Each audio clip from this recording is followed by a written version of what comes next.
Et on accueille Michael maintenant, 39 21. Bonsoir Michael. Bonsoir. Bonsoir, d'où nous appelez-vous Michael et quel âge avez-vous? Alors là, je vous appelle de Thonon-les-Bains. En fait, actuellement, je suis devant le tribunal, en grève de la faim. Et là, j'ai 48 ans. D'accord. Vous êtes devant le tribunal en grève de la faim. Oui, de Thonon-les-Bains, oui. D'accord. Qu'est-ce qui vous arrive? Alors, il m'arrive que maintenant, c'est mon dernier recours pour avoir en fait le droit d'être père.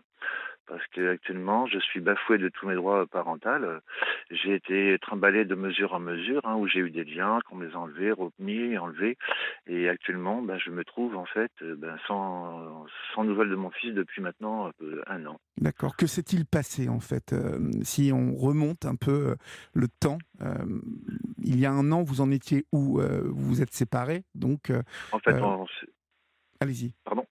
Non, non, allez-y, Oui. je vous écoute. Donc, excusez-moi. Donc oui, on s'est séparés et comme tout couple, séparation, il y a eu et donc l'ASE s'est mis dans cette séparation. Ils ont dit qu'il y avait conflit entre les 2 parents, chose qu'il y a toujours dans les divorces, de partout et de ce fait, on nous a placé notre fils pendant sur une mesure de 6 mois, quoi. Là, ça a été mon premier combat, de sortir de ce foyer parce que pour ma part, il n'avait rien à y faire, quoi. Et là, il est retourné vivre chez sa maman. Et de là, j'ai eu des mesures qui m'ont été mises. J'ai dû en faire à peu près une 70 en gros, à peu près, quelque chose près.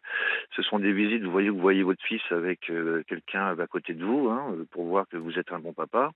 Les rapports conflictuels qu'il peut y avoir entre votre fils et vous. Donc, ils ont bien vu que moi, mon fils, il venait vers moi. C'était des papas, je t'aime, papa, on se voit quand, papa, tu me manques. C'était presque même des pleurs quand je repartais pour savoir quand je venais. Vous voyez, vous quittez cette porte, vous voulez pas pleurer devant votre fils, vous la fermez, vous êtes obligé de pleurer derrière. Et ça a été sans arrêt comme ça, quoi. Donc, vous voyez, on m'a enlevé ses liens et remis. Et actuellement, Et pourquoi on vous a enlevé tout ça en fait? justement, ma question, moi, de ma grève de la faim, maintenant, elle est pourquoi maintenant? Parce que justement, j'ai au départ, comme je disais, de la séparation, il y a eu doute sur mes capacités d'être papa, parce que je précise que j'étais marié 24 ans, j'ai 3 grands enfants, que c'est ma fierté quelque part. Ils avancent bien dans leur vie, enfin, tout roule pour eux. Donc, je sais pas mon premier enfant et justement maintenant, je devais faire mes preuves et j'aimerais voir, enfin, excusez-moi, j'aimerais savoir maintenant justement qu'est-ce qu'on me reproche, quoi, par rapport à être père. Votre fils est où là en ce moment? Actuellement, il est sur Bonneville. Sûr? Sur Bonneville. C'est où Bonneville? En fait, c'est à quoi, on va dire une quarantaine, cinquantaine de kilomètres à peu près de Thonon-les-Bains. Parce que la maman a déménagé 3 fois depuis.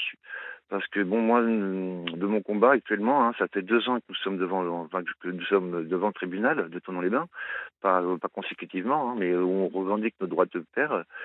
Parce que de ce fait, j'avais rencontré un papa qui était déjà venu sur une nacelle, qui demandait c'est de son droit de père aussi. Et que du jour où j'ai su ça, j'ai été le voir et c'est lui qui m'a donné la force et le courage justement de revendiquer aussi mes droits comme il le revendiquait lui-même, quoi. Et de là, on a créé justement une association, quoi, qui est venue en place. Aujourd'hui, pourquoi en fait, vous êtes en guerre avec votre femme, aujourd'hui, heu, pourquoi en fait on en est arrivé à cette situation-là pour vous, Michael?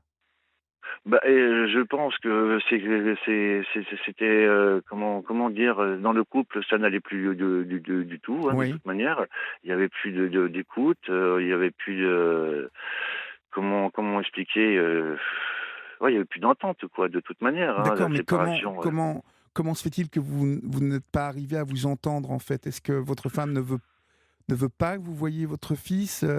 Est-ce que c'est pourquoi on en arrive à une situation comme ça? Dites-moi. Actuellement, justement, c'est là que j'aimerais bien savoir la cause exactement de ce conflit à mettre entre notre enfant. Parce que, bon, avec ta maman, il y a eu des malentendus, il y a eu pas mal de choses qui se sont mis. Mais à côté de ça, justement, c'est là où est moi mon problème, c'est qu'on met l'enfant au milieu des conflits des parents. C'est là que je ne comprends pas, quoi, où on en joue avec l'enfant. C'est surtout là, parce que aucunement il y a eu de la violence, vous voyez, de ma part sur mon fils. Parce que moi, du jour d'aujourd'hui, justement, je ne vois pas mon fils parce que pour le dernier confinement, pour reprendre les choses sur un jugement, je devais voir mon fils sur Thonon-les-Bains. où il devait y avoir un centre de rencontre, où ce centre de rencontre ne pouvait pas m'accueillir parce qu'il était fermé depuis longtemps. Et le tribunal continuait d'envoyer des parents dans ce lieu de rencontre. Donc, là, à ce fait-là, j'ai dû commencer une première grève de la faim. Parce que mais je ne pouvais pas voir mon fils dans le lieu où il était dit. Et ce fait, j'ai eu un jugement. De ce jugement, justement, j'ai vu de cette grève de la faim, le président qui était venu me voir et qui m'avait accordé ce jugement. Parce que justement, et là, il paraît, j'aurais fait une corruption de président pour pouvoir avoir jugement. Après, j'ai pas compris, mes droits étaient bafoués, je pouvais pas avoir mon fils, donc je demandais juste à avoir mes droits. C'est Encore une quoi fois de une, plus. c'est quoi une corruption de président? Ben écoutez, c'est l'avocat de la partie adverse qui m'a dit que j'ai corrompu le président pour avoir ce jugement. Très rapidement, parce que j'ai discuté avec lui, alors je sais pas comment je l'ai corrompu, je pourrais pas vous dire, moi ça a été les dires de cette avocate. Oui. Et c'est avéré que j'ai eu ce jugement, et ce jugement, en fin de compte, vous parlez d'une corruption, c'était pour aller voir mon fils à 40 kilomètres de Thonon, 1 heure par mois à Marigny. Vous voyez, 1 heure par mois, ce que c'est. Soi-disant que c'est pour retrouver des liens, c'est merveilleux, 1 heure par mois. Et là, j'ai refusé, la maman a refusé. Et Aretis, où j'avais commencé, c'est un lieu, c'est un institut qui est payé par l'État, et où ils font les AMO, ils font justement tout ce genre de rencontres. Oui. Eux ont repris la mesure, par contre, il n'y avait pas de jugement. Eux, ils m'ont dit que c'était un cadeau qu'ils me faisaient, et là, à ce moment-là, je pouvais voir mon fils 2 fois par semaine, et sur la fin, libre. Et malheureusement, il y a eu le premier confinement du mois de mars, de l'année dernière. Oui. Et là, je n'avais plus mon fils du tout. Donc j'ai rappelé Aretis, pour leur faire part de ça. Donc j'ai eu mon fils sur un appel visio. Sur cet appel visio, je l'ai vu avec un bleu. De là, j'ai demandé à la maman ce que c'était. Sur plusieurs appels, j'ai pas eu de réponse. Et au bout d'un moment comment dire, c'est la réponse que j'ai eue que c'était du crayon qu'il avait eu. Et De quoi? le De quoi? 21, c'était du crayon en fait, c'était du feutre. Oui. Mais le 21 juin de l'année dernière, c'est là que j'ai vu mon fils pour la dernière fois. Là où il m'a dit, maman, j'ai un secret avec maman, mais que je dois pas te dire. Bon, ça s'est arrêté là. Et puis à bout d'un moment, j'étais avec ma compagne, qui est aussi dans l'aide, qui travaille aussi pour l'aide à l'enfance. Ça, c'était avant. Enfin, je expliquerai après par rapport à l'association, justement, comment on s'est tous reconnus. Mais là, il m'a avoué que le beau-papa l'avait pris par le cou, qu'il l'avait levé, fait jeter sur le lit, et jeté violemment sur le lit. Et de là, en fait, j'ai ramené mon fils vers la maman, et la maman m'a bien avoué que les faits. J'ai bien dit que j'allais porter plainte, et là, la maman, elle a dit au petit, tu vois, je t'avais dit de pas le dire à papa, maintenant, il va tout faire pour nous séparer, enfin. C'était absurde, et depuis cette plainte, je vois plus mon fils, quoi, parce que la maman a mis en exécution les menaces, quoi. Mais en attendant, le beau-père a avoué, la maman a avoué, et puis ça a été classé sans suite parce que soi-disant qu'il n'y avait pas assez de preuves. Et en attendant, je vois pas mon fils. Oui. Donc vous avez porté plainte en fait, c'est ça? J'ai porté plainte, oui, chose qu'on me reproche d'avoir fait, quoi. Mmh. Oui, bon, en même temps, bon. Et donc on ne vous donne aucune nouvelle là, sur la suite, de ce qui va se passer? Là, actuellement, vous voyez, pendant un moment déjà, je n'avais plus de jugement. Il y a des institutions qui ont pris le mouvement, mais qui ne devaient pas parce qu'il n'y avait pas de jugement. En fait, moi, on m'a enlevé des droits, repris, enlevé. Depuis là, vous voyez, par rapport à cette plainte, puis j'ai plus de droits. J'attends là, parce que je suis passé en jugement il y a très peu de temps. Je vais avoir le verdict vers le 17. Mais le verdict, ça va être pour me dire de retrouver des liens avec mon fils et de retourner encore dans un lieu de rencontre 1 heure par mois. À un moment donné, vous voyez, j'ai fait mes preuves. Il y a un moment donné, moi, je voudrais stopper ça, quoi. Là, j'ai envie d'être père, j'ai envie de me donner mes valeurs aussi à mon fils, j'ai envie de savoir sa santé. J'ai jamais envie de l'enlever à la maman parce qu'il est enlevé de sa maman. Comme on dit, vous savez, maman amour, père repère, parce que le père, faut dire ce qui est, c'est vraiment quand même des repères aussi. Et je médite vraiment sur cette garde alternée, vraiment qu'elle soit vraiment adaptée pour beaucoup, beaucoup, quoi, en fait. Alors. Ouais. Parce que ça, on n'en parle pas assez, mais il faudrait vraiment, quoi. Parce que vous voyez, nous, en ce moment, vraiment, avec l'association, on est vraiment le porte-parole pour tous ces enfants orphelins encore, qui ont des parents vivants, et ces parents qui doivent faire le deuil de leurs enfants vivants, quoi. C'est ce qu'on nous pousse à faire actuellement, quoi. D'accord. Et cette grève de la faim, elle est reprise un petit peu par la presse locale, un peu, ça parle un petit peu de votre Ben, mouvement? là, j'ai eu radio, enfin, juste, comment j'appelle ça? Radio Bleue, j'ai eu, Messager, Dauphiné, enfin il y a la presse qui a déjà été.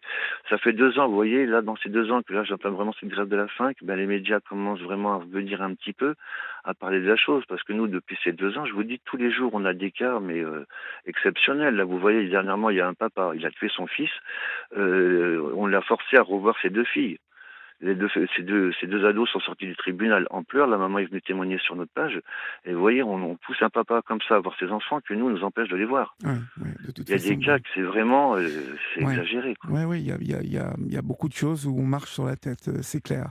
Mais est-ce que vous pensez que cette grève de la faim, ça va vraiment toucher les magistrats? Est-ce que vous sentez que ça impacte quoi que ce soit? Parce que vous vous mettez en danger en faisant... Je me mets en danger, mais je suis bien conscient, hein. J'ai 3 enfants, c'est ce que je dis, je suis pas suicidaire. Là maintenant, je veux bien, faut bien aussi tous ces parents, vous voyez, c'est le message que j'ai lancé, hein. Ben, il faut bien rendre ces magistratures, responsables de leurs actes, hein, parce que moi je dis qu'il y a quand même un crime il y a vraiment un génocide qui s'y passe là. Vous voyez tous ces pères qui se suicident, ces mamans qui se suicident. Quand je vois cette violence qu'il y a conjugale, moi je vous dis que parce qu'on pousse à bout les parents, hein. Je suis pas pour cette violence, attention, bien loin, hein. Tous ces parents pères violents, hors de question. Mais on pousse les parents à l'être. Et ça, moi je vous dis, il y a quasiment 70 à 80% de moins de violence enfin dans les couples en conjugal, quoi. Mhm. Parce que ça, c'est horrible aussi, tout ce qui s'y passe là, hein. C'est comme ces placements abusifs. C'est abusé aussi. Là, on voit des cas parce que les parents sont trop fusionnels. On va où on donne trop d'amour à nos enfants, on nous les enlève. Il y a vraiment énormément de cas, et c'est pour ça que moi, ma grève de la faim, maintenant, je ne sais pas si elle va être porteuse, pas porteuse, que je me mets en danger, mais à un moment donné, moi, il me reste plus que cette solution-là, parce que je suis passé partout.